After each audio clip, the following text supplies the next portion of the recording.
hanging things on the wall, different things for decoration and conversation pieces and all that sort of thing. Now, you did a lot of talk about the butchering, and of course I'm glad you liked that stuff. And we had a pretty cold day when we went down to Hayden's.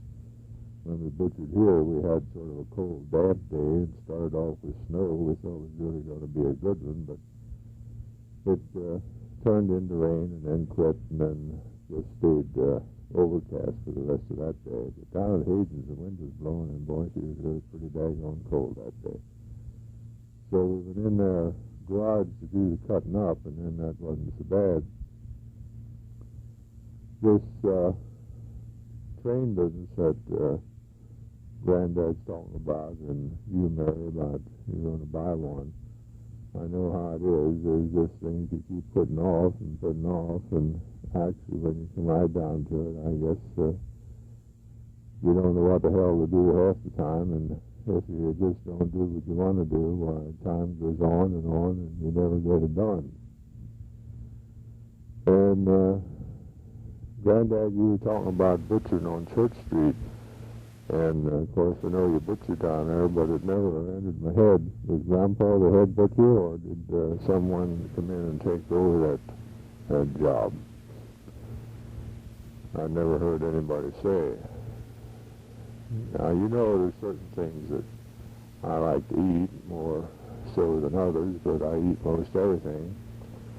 There's one thing that I've been moaning about that I haven't gotten for well over a year now, and that's pudding and hominy. And I have to keep talking about it, you know, ask when are we going to have pudding and hominy, and then finally when she gets mad enough, why, she makes it.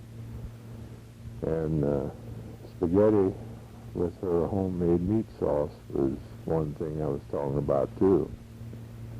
So last Wednesday when I went to the office at noon, I saw she had the stuff out for making spaghetti for that supper. And I said to myself, I'll bet you by God she forgot that I'm going to Lions Club. So I didn't say a word. I just went on. And when I came back from Lions Club, I said, "Did you enjoy your spaghetti, dear?" And she didn't give me much satisfaction. But she did say that they didn't have spaghetti. So then we had spaghetti on Thursday. She remembered in time and didn't make it. But I'm still pissing and moaning about the pudding and hominy, so it might happen one of these days. And if she decides to make it before the warm weather gets here, then when the warm weather gets here, I'll get the story, well, that's a winter meal. See, well, then you got to piss and moan all summer again, you know, and hope you get it next winter, and you never do. But I have my hopes up, and I guess maybe it might happen. I don't know whether anybody ever said anything to you about the fact that the federal government, the National Park Service branch, has come after me to see my horse-drawn vehicle collection. I don't think anybody mentioned it to you, but what had happened is that down on the battlefield, the National Park Service has bought 3 farms that are on the field, and they're going to restore them into the 1863 tradition and style. So they're looking for all kinds of horse-drawn vehicles, farm implements, etc.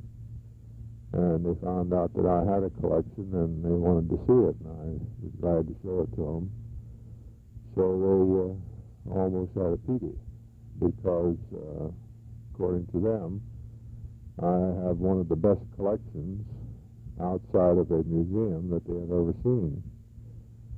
On account of most of my pieces still have the original paint on them, and you can see the original designs and striping and flowers and leaves and so forth painted on them.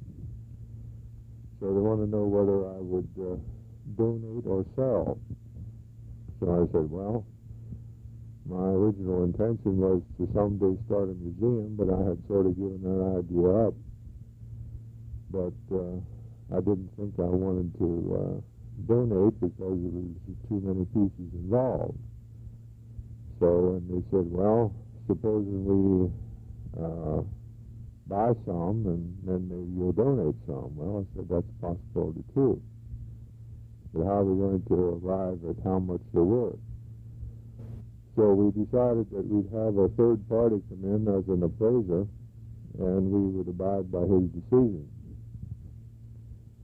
So he appraised the stuff, and then we were pretty satisfied with his appraisal. I'm pretty sure it's as good or maybe considerably better than we would have gotten if we would have had public sale. So they decided what they would buy, and then we decided what we would donate, and kept out some pieces for ourselves just in case we ever want to use them. We kept the carriage that has the two seats, you know, the one that folds down in the back that acts like a rumble seat. We kept that, and we kept the round back sleigh, and we kept the work sleigh, and one of the two-wheeled carts, and the four-horse wagon, and the two-horse wagons, and the top buggy, and one of the runabout buggies, and the manure spreader, and let me see, spike tooth harrow, the dump rake, the horse-drawn dump rake, the horse-drawn mower, and 3 plows with wooden beams, and 1 shovel plow, and 2 garden cultivators, a 7-point and a 3-point cultivator, and a spider cultivator. And I don't have my list here now, or I could read the whole thing off. Things that they bought, and then we threw in some pieces, just stuff that we didn't think we'd want to keep, and get them out of here and get them out of our way instead of worrying with them any longer, trying to keep them out of the weather and so forth. My first grain drill that I had was a horse-drawn drill that had the tongue cut off and a pole put on for tractor operation. I gave him that because that hasn't been able to be used for 10 years anyway, and I have another one. And there was a lot of extra wagon wheels and buggy wheels, and gave them to them also. And we can go into this in more detail when we see you this summer and tell you more about it financially. Because not that it's any great secret, but I just don't want the information scattered about to the winds. And whoever happens to be listening to this tape besides yourself, why, doesn't have to feel that they are being snubbed, but you know how things are. Business is business. And taxes are taxes, and draw your own conclusions. So that brings us up to date pretty much on what's going on around the farm here, except of course we did our regular farming procedures, picking corn and putting it in the crib this fall and so forth. We had a leak on the roof upstairs on the back part, which we had patched a few years ago, but then a windstorm came along and really fixed that pretty good, and we had a lot of leakage and spilled the ceiling up in our bedroom and in the library. So 2 weeks ago, we got at that and tore the old ceilings out on Saturday afternoon when I came from the office, and started putting them in after supper, and we finished it up on Sunday afternoon about supper time. So that went a heck of a sight faster than what I expected, but of course the furring strips were already in, and that helped considerably to have that done. We didn't get to do quite as much square dancing this year as we had done in previous years, because On the first Thursday of October is when these guys from the government were here to see my collection. And we were over in the barn, and some dumb asshole laid something down and behind me, and I turned around and got it caught between my feet, and I fell. And it hit my shin. And it hurt like hell, of course, like it does when you hit your shin. And I didn't think much of it because the pants weren't torn and they were hardly dirty, and I didn't even bother to check it out. I had knee-length stockings on besides, so I didn't think there could be much damage done. But about 2 hours later, when we were finished and I came in the house to change clothes and went to take my stocking off, I couldn't because it was caked onto my leg with blood.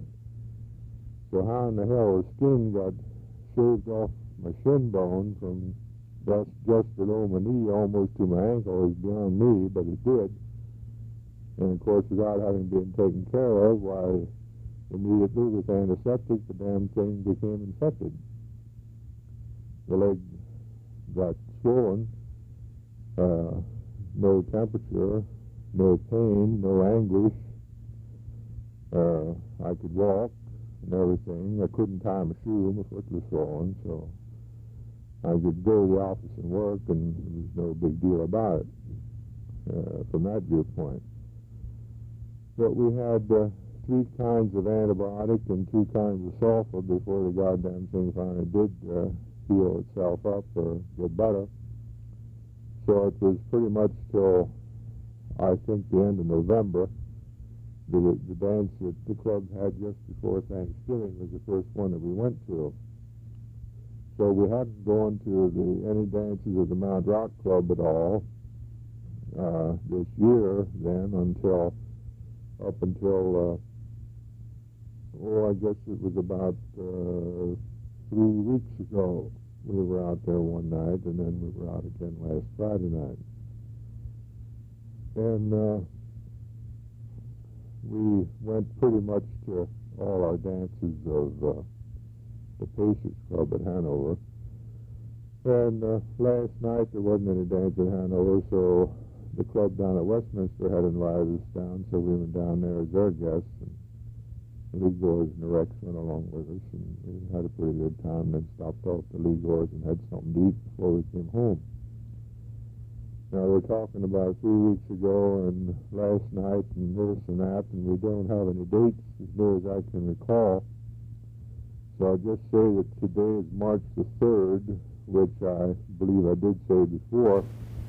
But this brings to mind that March the 4th is going to be the anniversary of the incorporation of Hanover Borough, which was March the 4th, 1815.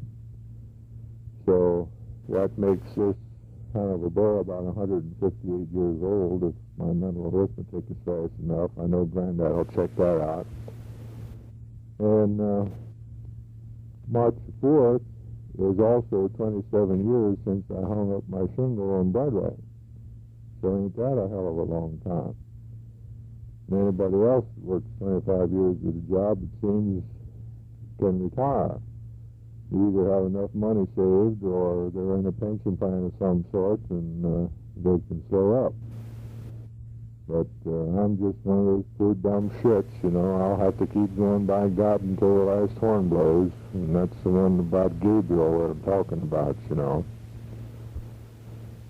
So, right at the moment, I guess we'll just close shop here for a minute, and then we'll let somebody else take over later on.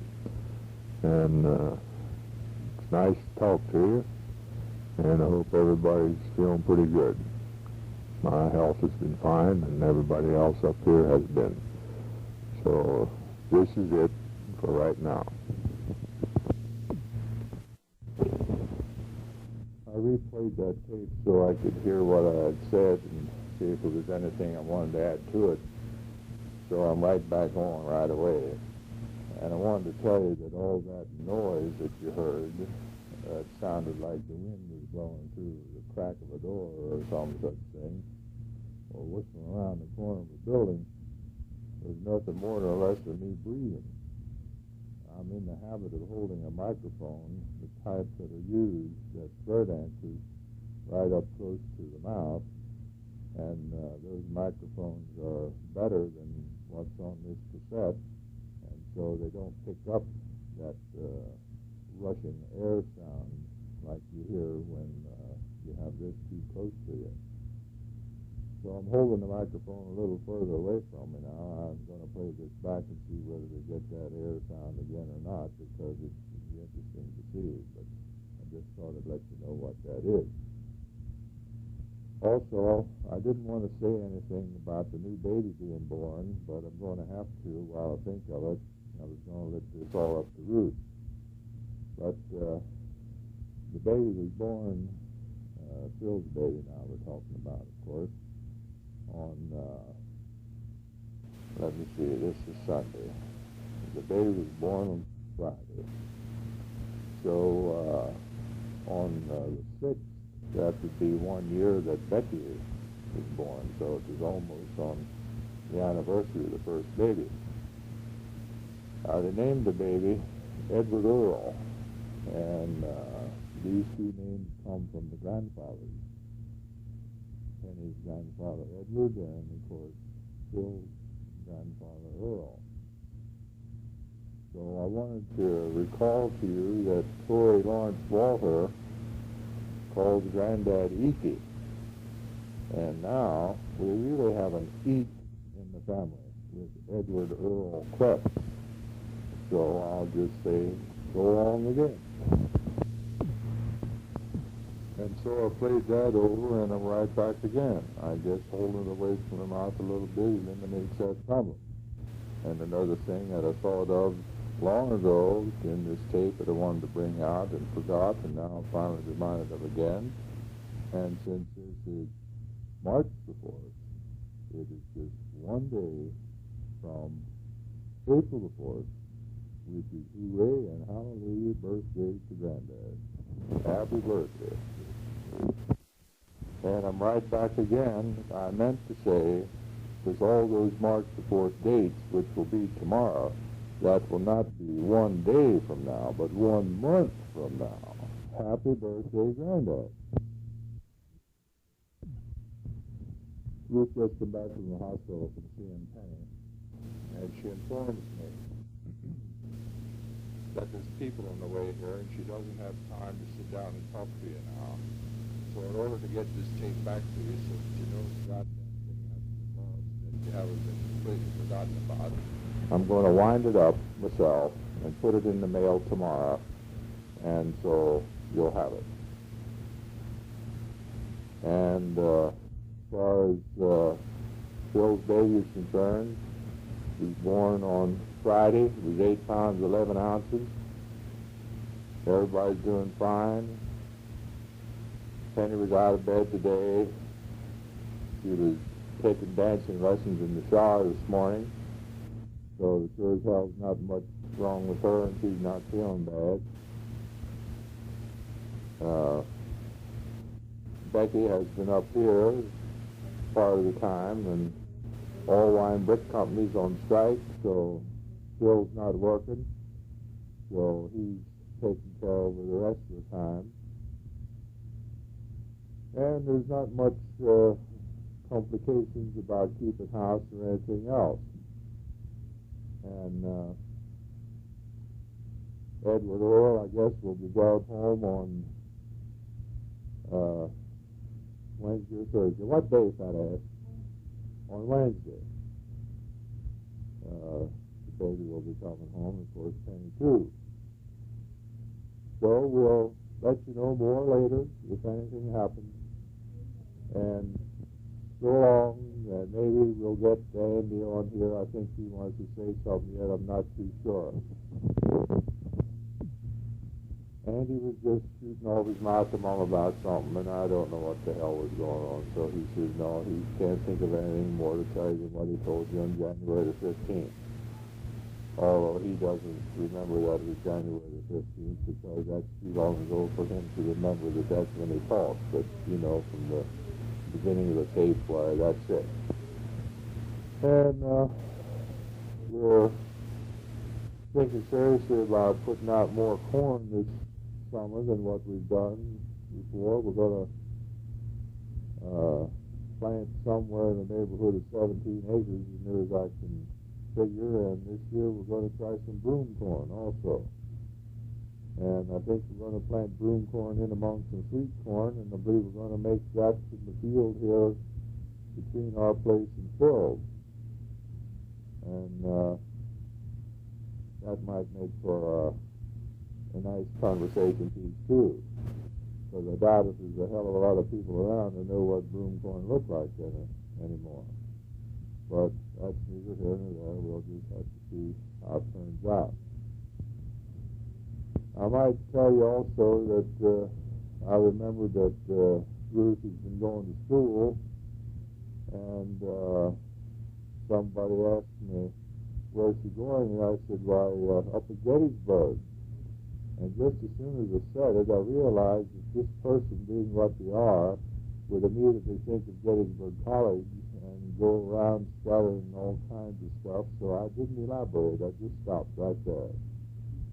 So, as I surmised, a couple of days later, somebody comes in the office and says, I hear your wife's going to Gettysburg College. I said, where in the hell did you hear that? Well, so-and-so told me that she's going to Gettysburg College. I said, well, she's going to Gettysburg to school, but she's not going to Gettysburg College. And then, oh, well, what's she doing? I said, well, you know, there's extension services that they have in each county that the state sponsors through the county agent's office, and it says she's going up there to take a course in upholstery. So she and Dave were doing that. So Ruth didn't want to tear one of our chairs apart and redo it because she was afraid it wouldn't come out right, and then she just made slip covers for it, and then the slip covers would be wasted. So Steve and Dot Staub were around, and we were talking about this. So Dot said, well, she had a chair, an old chair she wants done over, so that's the chair that she did. Then after that was done and taken back to Camp Hill, or Wormleysburg to be more specific, where they lived, some people from Edge Grove were visiting and saw it, and Dot was saying about she just had this chair reupholstered, and isn't it beautiful, and such a lovely job, and yakety-yakety-yak. And, oh, well, who did you have do it? Why, Doc Kretz's wife did that for me. Oh, the hell you say? I wonder whether she'd do one for me. So they said, well, we don't know. You have to ask them, but we understand that she and her son Dave are going to go in business together. So then that started another thing. So then we're getting all kinds of phone calls about we'd like to have a chair reupholstered. We'd like to have a sofa reupholstered. We'd like to do this. We'd like to do that.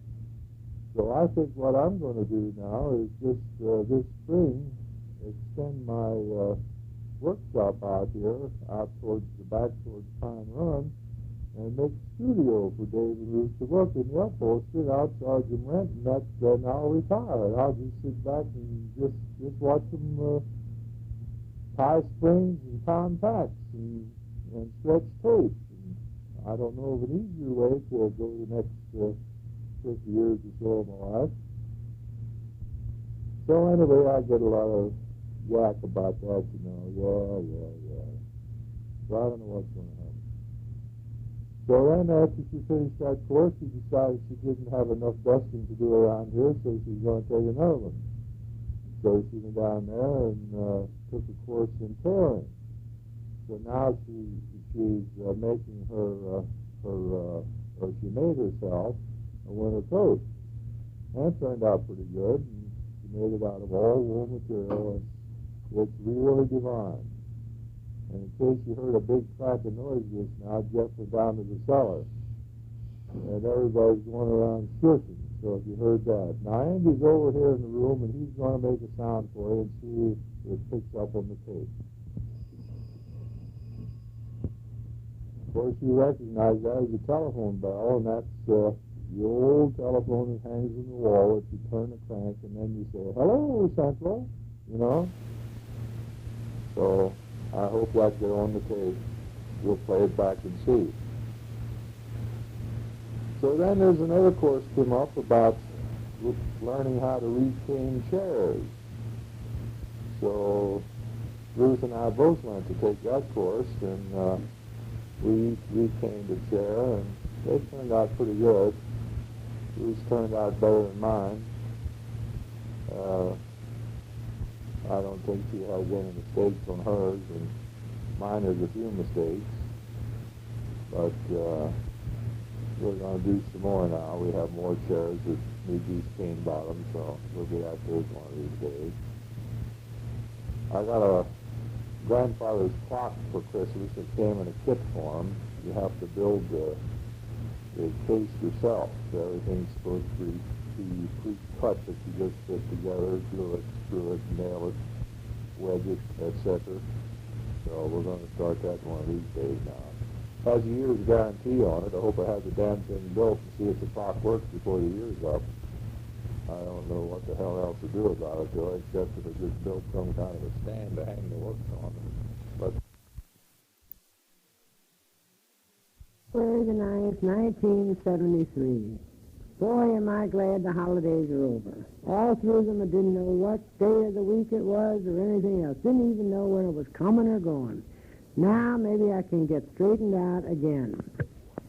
We had a wonderful holiday season, though, I must say. We had a lovely Christmas and a very nice New Year's Eve and New Year's Day, and even the second day of the year.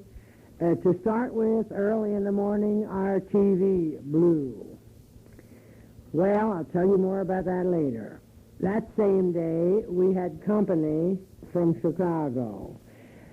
Ann Krebs's parents were spending 4 weeks in Pompano Beach. Mrs. Martin's brother and his wife spend 6 months down there every year. So the Martins come down and take a condominium for 4 weeks. So before they were ready to go back to Chicago, they drove up here 145 miles to spend a day with us, which I thought was very, very nice. They were here for dinner and left about 3:30 in the afternoon. I'm still going to bingo. On 2 weeks in a row, I won $25. But so far this week, nothing. I went on Sunday. 4 of us went on Sunday. And I don't think anybody knows how to holler here or bingo, because none of us did. I received your tape yesterday, and it was certainly nice to hear all of you talk. You talk about rain, rain, rain, rain, rain. Just imagine, 3 floods in the basement. Hell, that must mean the end of that expensive rug you have down there, unless you took it up and left it up for a while. I'm more than surprised that Jim has become a bingo fiend.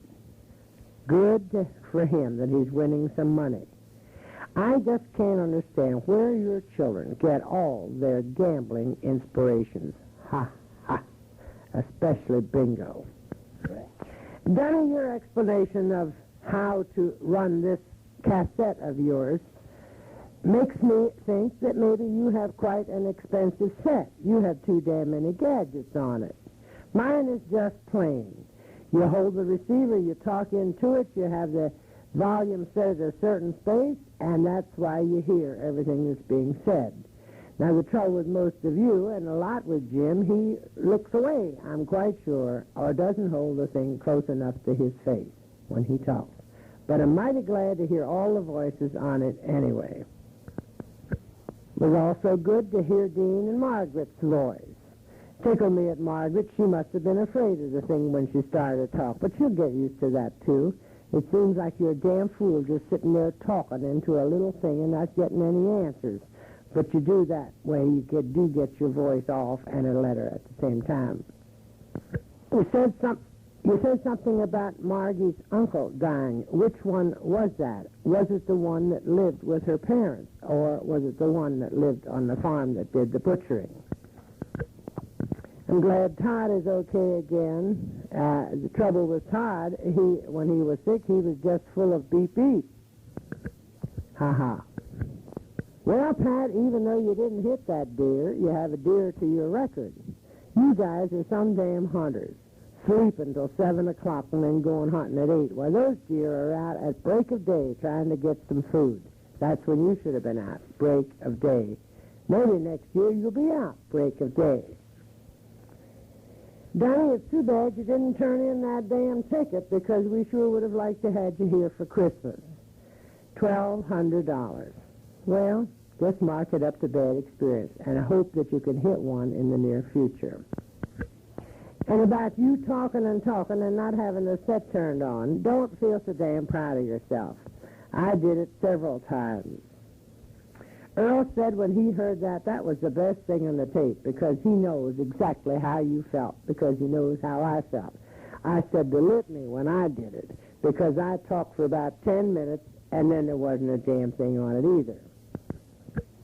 About the boys going out in the 18-degree weather and freezing themselves, yeah, if you'd have been there, you'd have stopped it. Well, if I'd have been there, I'd have stopped you many times because you did the same damn crazy things.